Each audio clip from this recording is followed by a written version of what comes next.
حبیب صاحب، ماریہ سلطان صاحبہ کا بھی یہی کہنا تھا کہ ایک تو فیٹف کی جانبداری کے حوالے سے انہوں نے سوال اٹھایا۔ اس سے پہلے پچھلے سال جب پاکستان کو گرے لسٹ سے نہیں نکالا گیا تھا تب بھی شاہ محمود قریشی صاحب نے اسی طرح کی باتیں کی تھیں۔ پھر جو سعد نے الائنس کی بات کی، کہہ رہے ہیں کہ ایک پراپر ایک لابی ہے جو اس وقت پاکستان کے حق میں کام کر رہی ہے۔ پاکستان نے واشنگٹن سے بھی کچھ امیدیں وابستہ کر رکھی ہیں، اس کی وجہ سے بڑی امید ہے کہ فیصلہ ہمارے حق میں آ جائے گا۔ دیکھیے، یہ بڑی اچھی بات ہے کہ فیصلہ ہمارے حق میں آ جائے، لیکن ہمیں اس کا کانٹیکسٹ جو ہے، جو اس کا سیاق و سباق ہے، وہ واضح رکھنا چاہیے۔ وہ یہ ہے کہ فیٹف میں آخر گرے لسٹ میں پاکستان گیا کیوں؟ اس وقت جو لوگ بیٹھے ہوئے تھے وہ پاکستان کے مفادات کا تحفظ کیوں نہیں کر پائے؟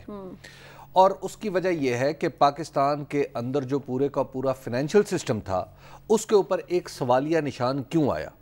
پاکستان کوئی چھوٹا ملک تو نہیں ہے نا کہ آپ فیٹف کی گرے لسٹ میں چلے جائیں اور ایسے ملکوں میں شمار ہوں جہاں کا فائنینشل سسٹم رسپانسبلی کام نہیں کر رہا۔ یہ کوئی چھوٹی بات نہیں ہے، ٹھیک ہے؟ آخر وہ لوگ 4 سال آپ وہاں رہے اور آپ کا دنیا میں ہماری حیثیت ظاہر ہے اس سے متاثر ہوئی، تو آپ نے اس وقت یہ کام کیوں نہیں کیا؟ اور جب یہ فائنینشل سسٹم کو درست کرنے کی بات کوئی آج کی تو نہیں ہے، حتیٰ کہ یہ فیٹف بننے سے پہلے بھی جب بات تھی تو اس وقت ہم جیسے لوگ جو اکنامکس کو کور کیا کرتے تھے وہ یہ بات کہا کرتے تھے کہ ہمیں پاکستان میں اپنا سسٹم ٹھیک کرنا چاہیے۔ اور یہ اس وقت کی بات ہے جب پشاور میں اور کراچی میں آپ جہاں پہ جس گلی میں چلے جائیں وہاں پہ ایک منی چینجر بیٹھا ہوتا تھا، اور وہاں پہ ہاتھ میں اس نے ڈالر پکڑے ہوتے تھے، ہاتھ میں اس نے ریال پکڑے ہوتے تھے، اور وہ آپ کو آفر کر رہا ہوتا تھا کہ جو سٹینڈرڈ ریٹ ہے اس سے آگے چلیں۔ اس کے بعد بہت شور مچا پاکستان میں، اور thanks to doctor Ishrat Hussain, thanks to Shaukat Aziz, کہ ان سب نے آہستہ آہستہ، سلمان شاہ صاحب جو ہمارے وزیر خزانہ بھی رہے ہیں سابق، ان سب نے مل کے پھر پاکستان میں ایکسچینج کمپنیز آئیں۔ اس کے بعد ان لوگوں نے باقاعدہ طور پر اس پہ کام کرنا شروع کیا کہ ہمارا فائنینشل سسٹم جو ہے، جو ہمارا مالیاتی نظام ہے، وہ رسپانسبل ہو۔ اب بھی میں یہ سمجھتا ہوں کہ فیٹف نے جو ہمیں تہدید کی، ہمیں گرے لسٹ میں رکھا، اس تہدید کے نتیجے میں ہم نے اپنے فائنینشل سسٹم کو کافی بہتر کیا ہے۔ لیکن جہاں مجھے شک ہے نا وہ یہ ہے کہ کیا اس کی مسلسل مانیٹرنگ ہوگی؟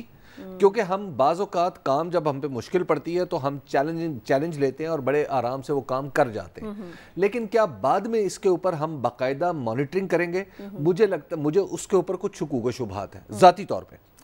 فیٹف کے سٹینڈرڈز ہم پورے کر جائیں، مجھے بطور پاکستانی بھی تو سوچنا چاہیے نا کہ میرا فائنینشل سسٹم کتنا رسپانسبل ہے۔ وہ یہ ہے کہ میں نے سنا ہے اور بڑے ذمہ دار لوگوں سے سنا ہے کہ ہمارے فائنینشل سسٹم میں جیسے پچھلے دور میں، پچھلی حکومت کے دور میں ایک سختی تھی نا کہ آپ بینک کے اندر جائیں، آپ اپنا شناختی کارڈ دکھائیں، آپ یہ کریں، آپ وہ کریں، ان سختیوں میں کچھ کمی آ رہی ہے۔ اچھا، ایک بات یہ کوئی زیادہ اچھی بات نہیں ہے، اس کو مانیٹر کریں۔ دوسری بات یہ ہے کہ آج بھی بعض لوگ مارکیٹ میں پھر رہے ہیں جو کہتے ہیں ہم ہنڈی کروا دیتے ہیں، ہم حوالہ کروا دیتے ہیں، وہ کیوں پھر رہے ہیں؟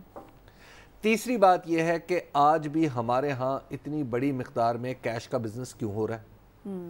ہمیں اس بزنس پہ بھی کچھ نہ کچھ روک لگانی چاہیے۔ تو لہٰذا ہمیں فیٹف، اللہ کرے گا انشاءاللہ عزیز ہم نکل جائیں گے، ہم وہ ساری الائنمنٹ کو توڑ کے نکل گئے، ہم بھارت کی سازشوں کو ہم نے ناکام بنا دیا، سب کچھ کر لیا، لیکن ہمیں آئندہ کے لیے اپنے سسٹم کو مزید امپروو کرنا چاہیے، بجائے اس کے کہ دنیا میں ہمیں کوئی کہے۔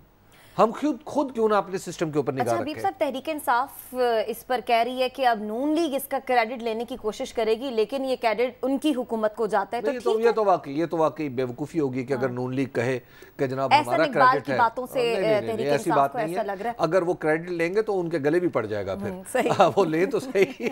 وہی تحریک انصاف کے وزراء کہہ رہے ہیں، ان کے جو سابق وزراء ہیں وہ یہی کہہ رہے ہیں کہ جناب آپ نے اگر IMF کا کریڈٹ ہمیں دیا تھا تو اب فیٹف سے نکلنے کا کریڈٹ بھی آپ کو ہمیں دینا چاہیے۔